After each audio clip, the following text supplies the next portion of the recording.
इसी तरह राजा हर्षवर्धन की कथा है। एक बार उन्होंने सर्वमेध यज्ञ किया। उन्होंने अपने समस्त राज्य को दान में दे दिया, यहाँ तक कि शरीर पर एक वस्त्र भी नहीं रहा। इस दान राशि में से उन्होंने वंश और वेश के नाम पर याचना करने वाले को एक पैसा भी न दिया, वरन तक्षशिला विश्वविद्यालय के लिए राशि देकर संसार में सद्ज्ञान के विस्तार का विवेकपूर्ण मार्ग अपनाया। इन सब महान विभूतियों से शिक्षा लेकर हम भी अपनी सामर्थ्य के अनुरूप ऐसा कर सकते हैं। एक बच्चे की कहानी है। वह बच्चा बड़ा होकर संस्कृत का प्रकांड विद्वान बना। शंकर मिश्र नामक इस पंडित की प्रथम काव्य रचना पर दरभंगा नरेश ने लाखों रुपए कीमत का हार पुरस्कार में दिया। बेटे ने हार माँ को और माँ ने प्रतिज्ञा पर दृढ़ रहकर वह 2.5 माँ को दिया। वह इतने मूल्यवान हार का क्या कर, उसे अपना पारिश्रमिक तो मिल ही गया था।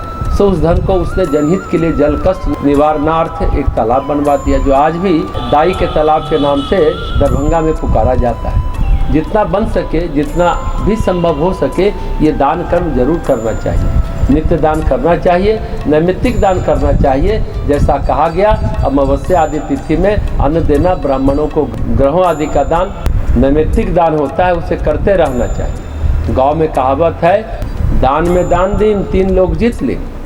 यदि दान में जो आपको मिला है उसको आप दान करते हैं तो 3 लोगों का पुण्य फल प्राप्त होता है। 3 लोगों का पुण्य प्राप्त कर लिया। सब कुछ आपके लिए नहीं है। जो आपकी ज़रूरत से ज़्यादा है, आपकी आवश्यकता से अधिक है, वो आपके लिए नहीं है। उसे दान कर दें तो अच्छा है, लेकिन दान की पात्रता अवश्य देखें। उस दान से लोकहित सध रहा है या नहीं, इसकी परीक्षा हमें अवश्य कर लेनी चाहिए, नहीं तो दान व्यर्थ ही होता है। कुछ व्यक्ति ऐसे भी होते हैं जो अपने धन का सदुपयोग हो, इसके स्थान पर अपनी परलोक में दुर्गति करने का सरंजाम खुद खड़ा कर जाते हैं। एक धनी के पास धन बहुत था पर संतान न थी, दूरदृष्टि की भी कमी थी। मरने का समय निकट आया तो चारपाई पर खटमल दिखे। उन्हीं को उन्होंने अपना निकटवर्ती स्वजन माना। खटमलों की रक्षा के लिए अपनी संपत्ति का ट्रस्ट बना दिया। घर में बहुत सी चारपाइयाँ बिछा दी गई जिसमें ढेरों खटमल थे। 5 रुपया मजूरी देकर चारपाइयों पर सोने के लिए आदमी बुलाए जाते। दान का धन उसी में खर्च होता।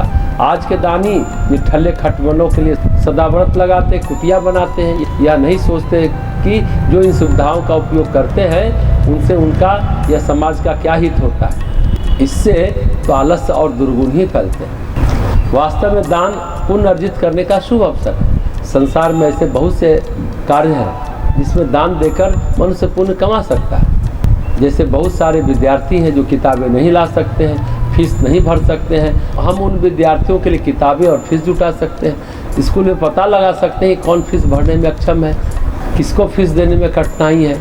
एक विद्यार्थी का खर्च तो हम उठा ही सकते हैं ना। इस तरह से एक काम ये भी हो सकता है कि जो मर गए हैं पुरखे, उनके नाम पर स्कॉलरशिप यानी छात्रवृत्ति चला सकते हैं।